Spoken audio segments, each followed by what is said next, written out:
Good morning, everybody. I'm Ritesh. I'm part of Google's Customer Solutions team, and I work with the Mumbai office here in BKC. So first up, it's an absolute honor to be standing here and making this talk in front of this lovely audience. So thank you so much, Amara and Ravi, for having me invited here. And it's truly an honor. So it's just starting. We've already had 3 awesome sessions. The first one is like, why all viral campaigns cannot be bought. So true. Ma'am, thank you so much for that project, Conclave. It was truly inspiring. We should do more such projects across India. And of course, the last session on how important a marketing strategy is and brand positioning is so important. Your content delivery is so important. So my 15 or 20 minutes of the talk is going to be around an extension of what your marketing strategy is, but from a digital standpoint, and how and what we have learned from Google. So I put together a few slides to try and explain what we've learned about the education industry from Google's point of view, and how can we help you guys reach out to the right audience, right? So I've broadly classified this into 3 sections. I'm going to talk a little about the digital ecosystem in India. I'm going to then talk about the education vertical. What is it that we see within the education space? And lastly, I'm going to talk about the Google Ads. How can we help you with our products to reach out to the right audience? Okay? And I want this session to be a little interactive so that it's a little more engaging. So I put together a number game. I want you guys to let me know what this number stands for. 483 million. Any guesses what this number is? Sorry? Searches? Anything else? Right, I just heard that. So, internet users in India. So, you would see this number being quoted at 600 million, etc., on various public domains. But at Google, we believe that today, India stands at 483 million internet users who are active on a regular basis. So, this is a huge number on a standalone basis, right? It's like 50 crore people. What is India's population? 1.3 billion. We're like just 35-40% there. Despite this being a huge number, there's a long runway that we have to go ahead. So the potential is literally huge. And this is what we are predicting, that by 2020, this number in the next 2 years is going to be 650 million. That's like half of India would be online. And the majority of the growth is coming not from the metros, but from the rural areas, from tier 2, tier 3 cities is what we see. Now, there has to be a reason why these numbers are growing, because 3 years ago, I remember these numbers were in like 150 million or something. All of a sudden today, it's like 483 million, and we're predicting this to go to 650 million, and I'm very sure we'll achieve it before that. So what is changing? What has changed, rather? Any idea? What is driving this? Geo. Absolutely. No, that's 100% true. It's Geo. We have to give credit where it's due. Mr. Ambani's done a great job. The kind of infrastructure that Geo has put in, it's massive, and the kind of scale that it has, the reach is so huge that it's so affordable as well. So Geo is definitely one of those factors, because the data prices have crashed.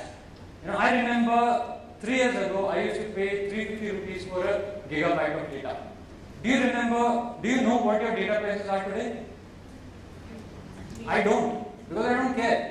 Every day I get a message from Airtel that 20 GB is added, and I'm really not using that much data. So the costs have crashed for data, and anything which is affordable in India really scales up. So that is where it is. Affordable data prices with accessibility to internet. There's one more factor that's really driving this numbers every single day. Any guesses? Smartphone. Absolutely. Smartphone. So 3 years ago, again, smartphones were like 15,000 at least. Basic smartphone. Today you have smartphones which are less than 5,000, which is really affordable and which is really adding to these numbers every single day.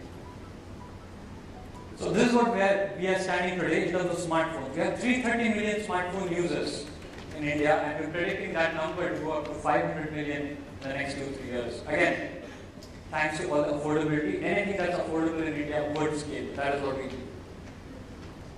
Now, this is a little difficult, but any guesses on this number? 265 million.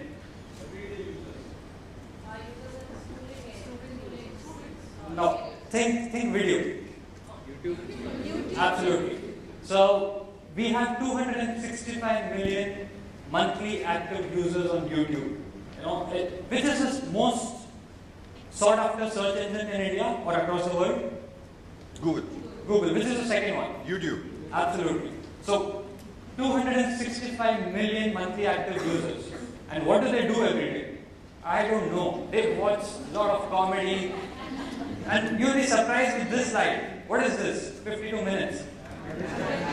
Average watch time in India. We beat every other country in the world hands down. 52 minutes of watch time on YouTube every single day on an average. I'm not sure if in metros we have enough time to do this.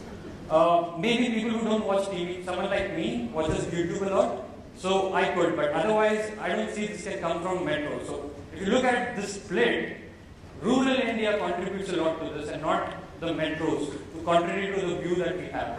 So why am I just pushing across these numbers? You must be thinking, right? So because there's a misnomer in India that digital is only for this metro, millennial kind of an audience, male kind of an audience. That's not true. Digital in India today is mainstream. 50 crore reach is something that's massive. 265 million users. Do you know what is the reach of Star Plus in India? Let's say 230 million. And we are at 265 million, and yet we claim that internet and the digital marketing doesn't have the kind of reach that's desired. That's not true. It's just that people don't know the facts and the numbers. So if anybody is thinking that digital in India is not mainstream, show them these numbers and they'll come to terms. Okay, how many of you have seen your smartphone at least 10 times from morning? This morning. 20 times? Right, so that gives it away. Right? You wake up, alarm clock. You check your emails, you read news, maps for your traffic, directions, Uber, news, so many things that you do. So there's a research that says that on an average, an Indian uses a smartphone or rather sees a smartphone or interacts with a smartphone 150 times every day. That's on an average. So in metros I assume it will be much higher, in rural India it will be much lower. But 150 is on an average, which is pretty humongous. As an advertiser, you should be really, drooling over this because you have 150 micro movements with your user. How many times do you watch TV? Maybe 3 or 4 times, sometimes in the morning, sometimes in the evening. But the length is much higher. But here you have multiple times when you can interact with your consumer over a period of a day. And this is how our typical consumer journeys become. No matter which industry you are, product, service, it doesn't matter. This is how we sort of purchase our products and services. Right? Our primary point of research has become online. Let's say I'm buying a smartphone. What is it I'm going to do? I'm going to go online and say best smartphone in India.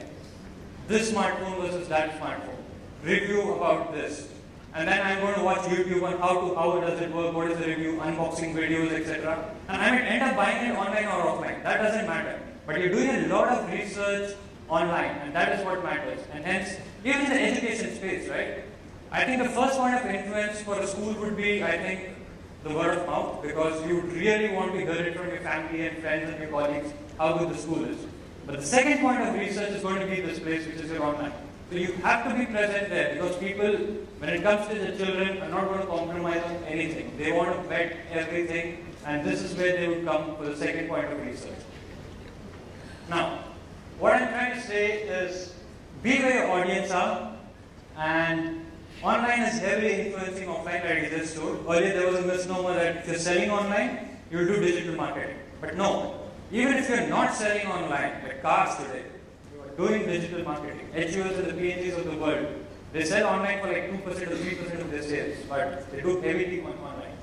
And of course, multi-screen. It's really important to be consistent across your mediums. Your phones, your tablets, your laptops, your computers, your TVs. The communication has to be the same across.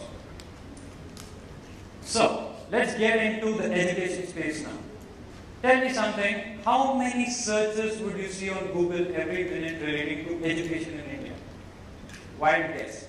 Every minute, education-related searches in India, on Google search alone.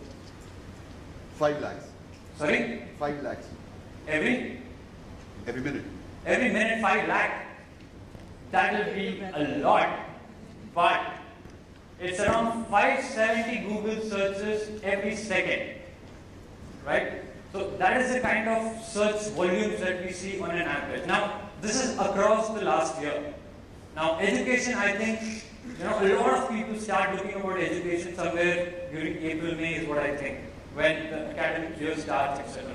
So, 570 is huge. That's nothing like, it's like 180 billion searches a year.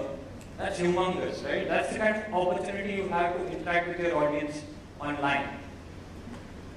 Like I mentioned, within the education space, if you look at it, I just pulled up data yesterday, and I'll just move up. 2017 and 18, just look at the blue worm and the red worm, right? You see that the searches increase right from April all the way up to June, July. That typically adds up to your academic calendar. And that is where most schools get started in terms of advertising online. They want to know what are the terms that you're using, admission-related queries, inquiries, and everything. You could clearly see that, and it totally correlates. I just checked it with a couple of our schools whom we had worked with. And this is exactly what the feedback that we got, that this data totally corroborates what they say.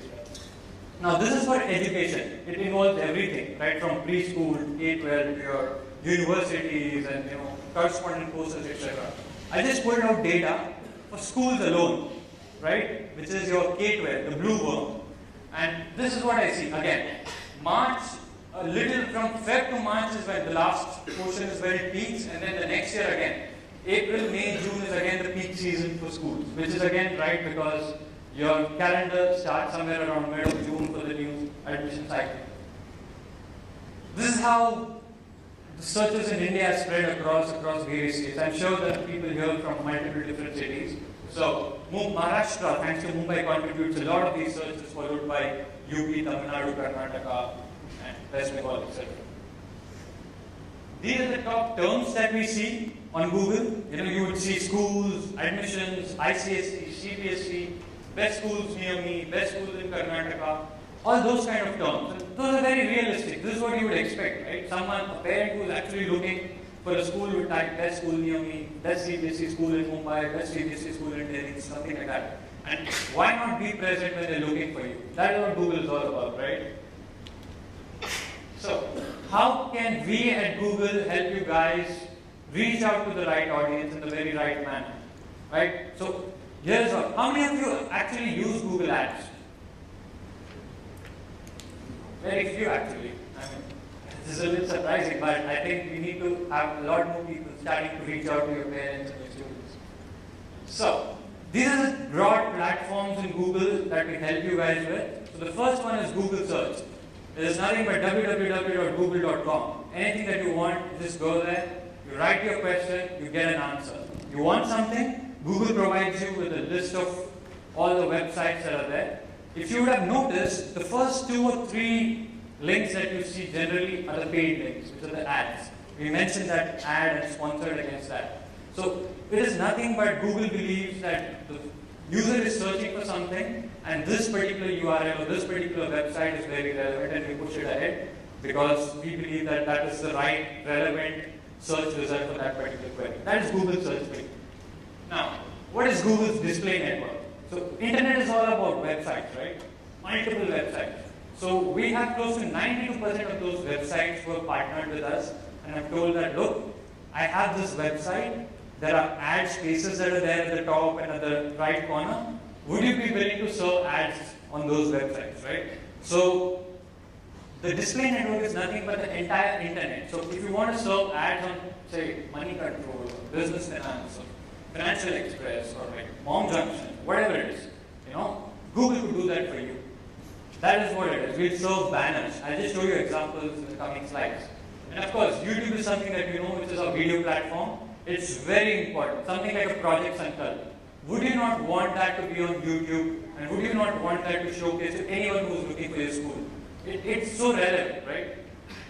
So all these 3 put together forms the more crux of the whole digital marketing and Google.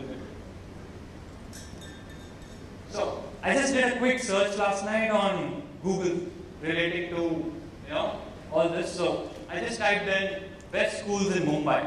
Look what showed up on my mobile phone. Now we have to understand we are working with a 5-inch screen, right? That's all we have. This is all we have. And that real estate is very important. So if you're not there, in the first two links, how many of you actually browse through page 1, page 2 of Google and actually find the link?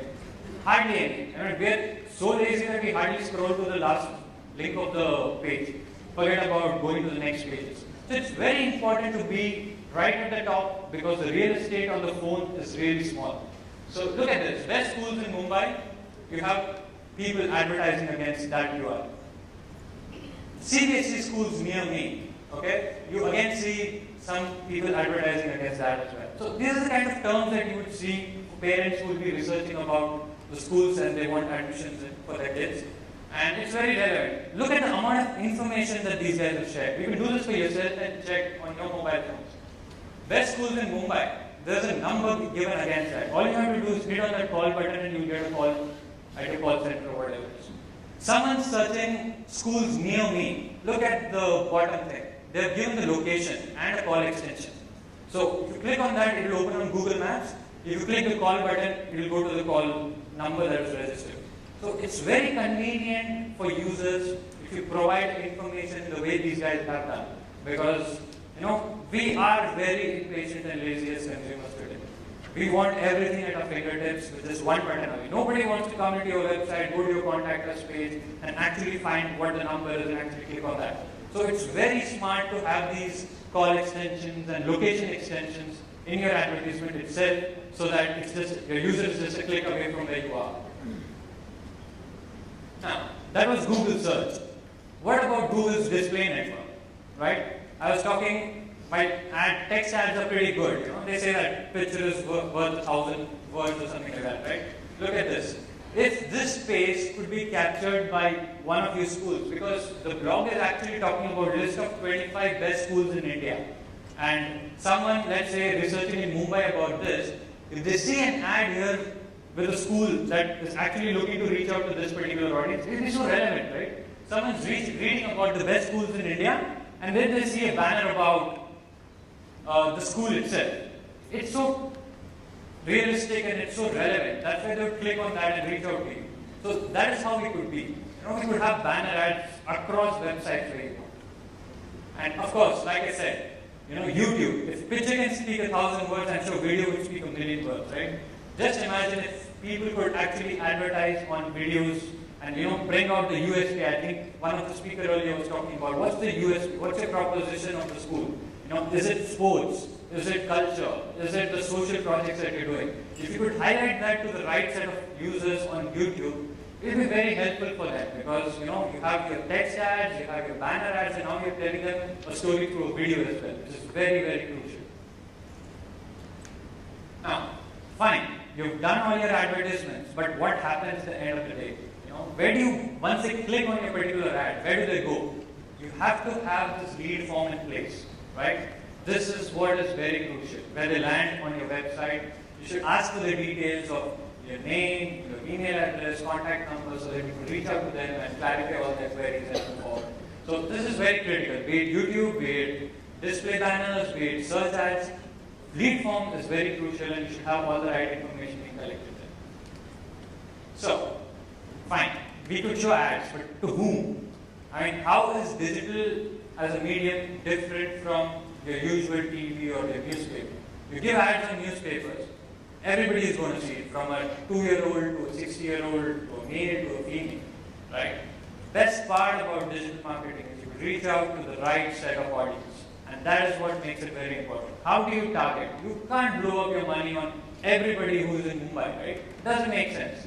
So how do you make yourself very relevant and be very targeted with the budgets that you have? So we have to be very, very focused upon targeting. Now, the best part about Google is we have 7 properties with over 1 billion users. Any guesses on those 7 properties? Fine, I'll just leave it. It's Google Search, it's your YouTube, it's your Chrome, it's your Play Store, etc., etc. Now, the beauty about this is all of these properties talk to each other, unlike any other platform. A Star Plus will not talk to a Sony.